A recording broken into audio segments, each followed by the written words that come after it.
Vítam vás, priatelia, pri ďalšom videu a v dnešnom videu si ukážeme, ako si vyrobíme tekuté podhubie už takou profesionálnou formou.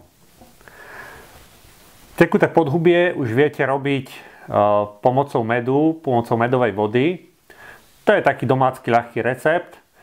A teraz si ukážeme už taký trošku lepší a profesionálnejší recept. Je to voda sladová. Čiže budeme potrebovať takýto sladový extrakt. Toto je svetlý sladový extrakt.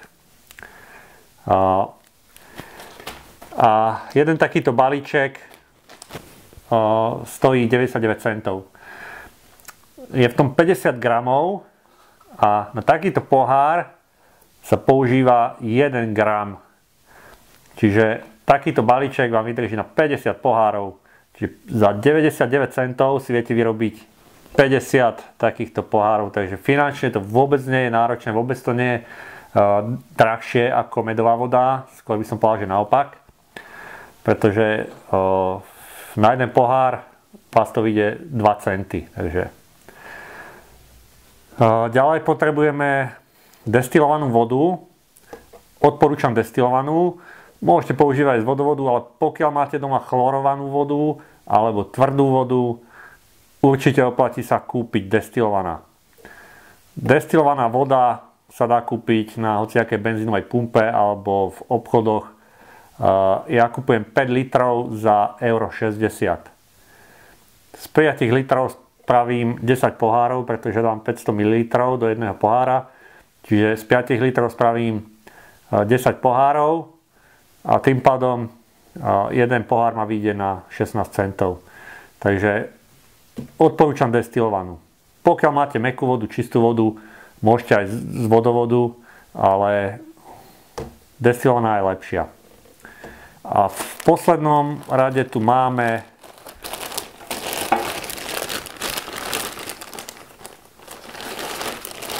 takéto papierové filtre. To sú obyčajné kávové papierové filtre.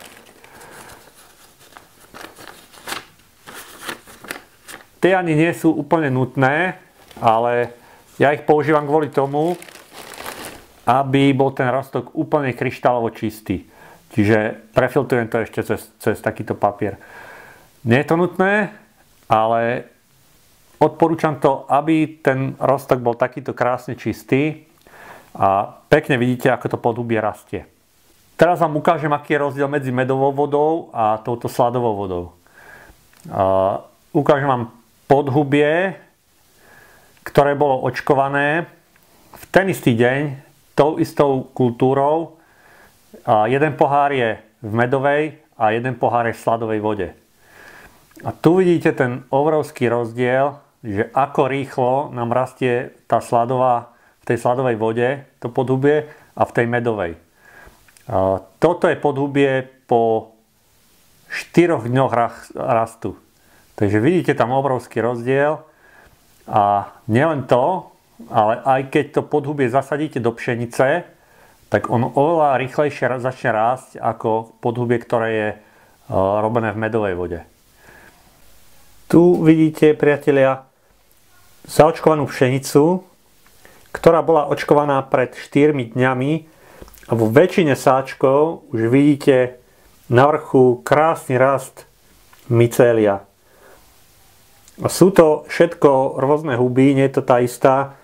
Máme tu šimej, máme tu enoky, je tu hliva čierna, sú tu nejaké ďalšie, je tam hliva ústricová, hliva kotúčová.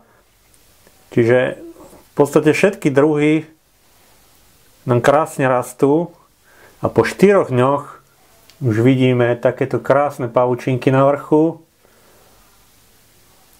Čiže to tekuté mycelium v sladovej vode je oveľa vitálnejšie, oveľa životaschopnejšie a takto krásne nám rastie.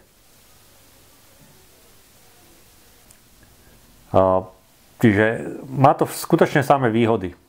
A ešte jednou výhodou je to, že ten slad nie je v ani vo vyšších dávkach pre to podhubie toxický, takže nie je tam úplne nutný zachovať ten presný pomer tej vody a toho sladu, ale keď už dáte o niečo viacej, už tá voda bude mútna. Čiže odporúčam zachovať ten pomer, čiže na 600 ml vody 1 gram. Ja dávam 500 ml vody a 0,9 gramu. Pokiaľ nemáte takú presnú váhu, ja vám potom ukážem, to je zhruba štvrtina čajovej lyžičky. A ďalšia výhodou je to, že tento sladový extrakt neskaramelizuje. To znamená, že ho môžete sterilizovať v tlakovom hrnci normálne 90 minút a máte 100% istotu, že ten roztok je sterilný, je čistý a žiadna kontaminácia tam absolútne nehrozí.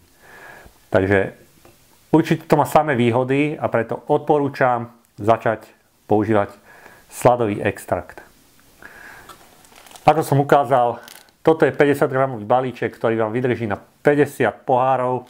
Budeme ho predávať za 99 centov, takže veľmi nízka cena a urobíte z toho veľké množstvo takýchto pohárov. Rozhodujeme sa práve pre takéto menšie množstva kvôli tomu, že je zbytočné, aby ste si kúpili kilo sladového extraktu, ktorý do konca života nespotrebujete. On má nejaký dátum spotreby, zhruba je to 1,5 roka, takže tých 50 gramov si myslím, že je viac než dosť pre každého amatérského, začínajúceho alebo aj pokročilého hubára, ktorý si pestuje doma huby. Myslím, že sa môžeme do toho pustiť. Poďme na to. Ako prvé si potrebujeme odvážiť sladový extrakt.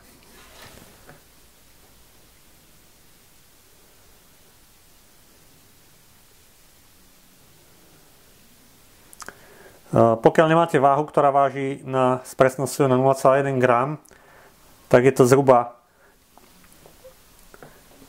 štvrtina až tretina čajovej lyžičky. Ja používam 500 ml vody, takže používam 0,9 gramu. Potrebujem pohár.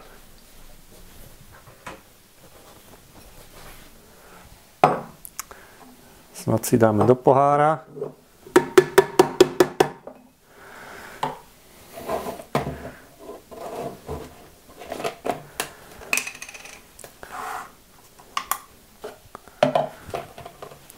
Dáme tam 500 ml vody.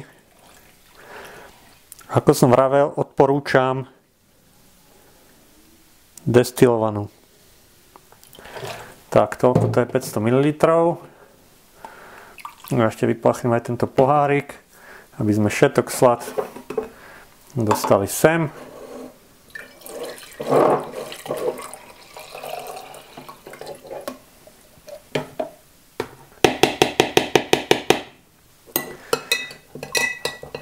Slad rozpustíme.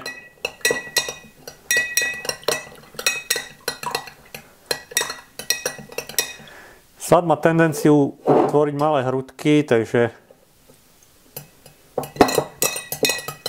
treba to trošku dlhšie miešať, ale myslím, že je to v poriadku. Teraz nasleduje ďalší krok. Túto vodu si ideme variť. Tento sladový extrakt skladujte vždycky v takej nejakej hermeticky uzatvárateľnej dóze alebo v nejakom malom sklenenom poháriku, pretože sladový extrakt je hygrofóbny, čiže naberá vlhkosť zo vzduchu a bude v podstate z toho jedna veľká hmota a bude nepoužiteľný, keď ho necháte vo vlhkom prostredí v nejakom otvorenom sáčku. Čiže pohár máme, vodu máme. Zatiaľ ho nejdeme sterilizovať, ideme ho iba variť. Ja ho dám do hrnca, na spodu vždy dávam nejakú handru, pretože už sa mi stalo, že som to zabudol a pohár mi na spodku praskol a všetká voda vytiekla a mohol som to zahodiť a začať znova. Takže na spodok nejakú handru, normálne naliať vodu a ideme to variť. Takže v hrnci máme vodu, máme tu pohár a ideme ho variť. Ale pozor, ešte nesterilizujeme, takže nevaríme pod tlakom, preto nejdem ani hrnie zakrývať, nechám ho odokrytý a keď začne voda vrieť, zapnem stopky a varíme 20 minút. Po 20 minútach sporák vypnem a potom vám ukážem, čo s tým ďalej. Vodu máme uvarenú, 20 minút ubehlo. Vytiahneme pohár. Ak chcete, môžete počkať, kým nevychladne. Mne sa čakať nechce, takže idem to robiť hneď. A ideme si vodu prefiltrovať. Ja používam 2 filtre. Takéto obyčajné papierové kávové filtre.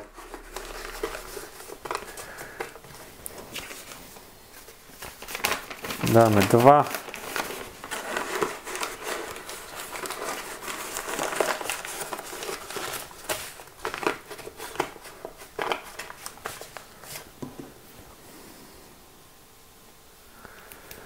Upevním gumičkou a ideme filtrovať.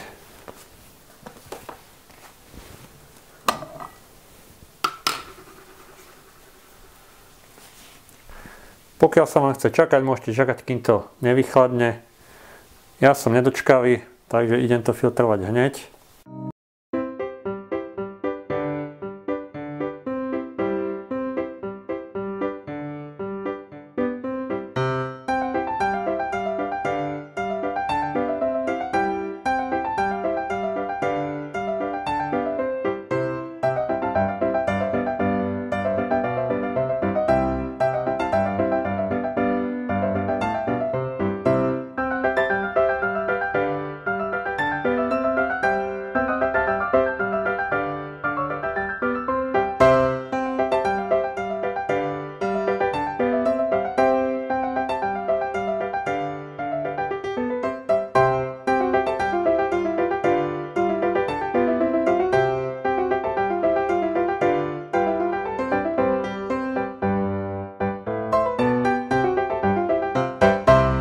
Hotovo.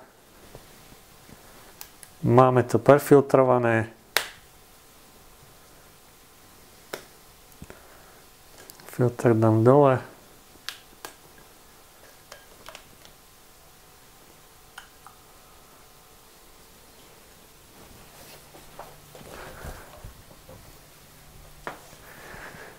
Ako vidíme, krásne kryštálovo čistá tekutina.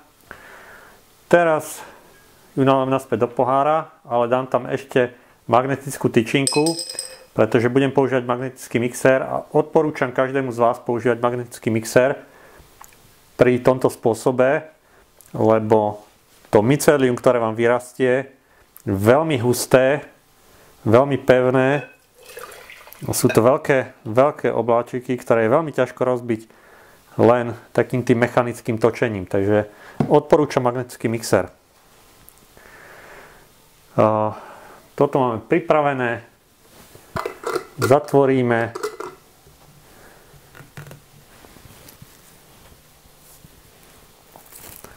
Ja ešte klasicky použijem moju obľúbenú potravinovú fóliu. Je to len taký ďalší extra krok. V podstate bráni nejakému prachu a nejakým sporám, aby dopadali na tento filter, ale nebráni prúdeniu vzduchu, akože vzduch stále sa dostane dnu aj von, pretože toto nie je vzduchotesné.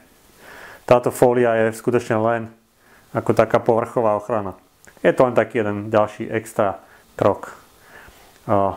Teraz pohár dáme do tlakového hrnca a sterilizujeme plných 90 minút. To znamená, keď je dosiahnutý tlak, zapneme stopky 90 minút, po 90 minútach vypneme, necháme vychladnúť. Najlepšie cez noc, nemusíme dnes ani otvárať. Na druhý deň, keď je to pekne vychladnuté, vyberieme z hrnca a môžeme očkovať.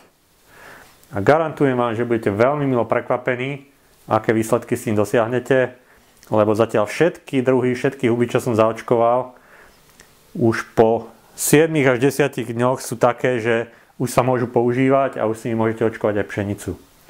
Takže do 2 týždňov vám garantujem, že každý jeden druh, všetky druhy, ktoré sú pomaly rastúce, tak do 2 týždňov máte hotové tekuté mycelium a môžete očkovať. Tu vidíme podhubie, toto je shiitake, ktoré bolo očkované pred 13 dňami. Takže ani nie 2 týždne a toto podhubie je pripravené na očkovanie. Ako vidíte, sú tam krásne veľké oblačíky, veľa mycelia, takže už sa môže používať. 2 týždne, to je shiitake na sladovej vode a máte hotový produkt. Môžete veselo pestovať. Vyskúšajte a určite budete spokojní a určite budete milo prekvapení, tak ako som bola ja. A s tým by som sa rozlúčil, to je na túto epizódu všetko. Čoskoro sa opäť uvidíme a zatiaľ dovidenia.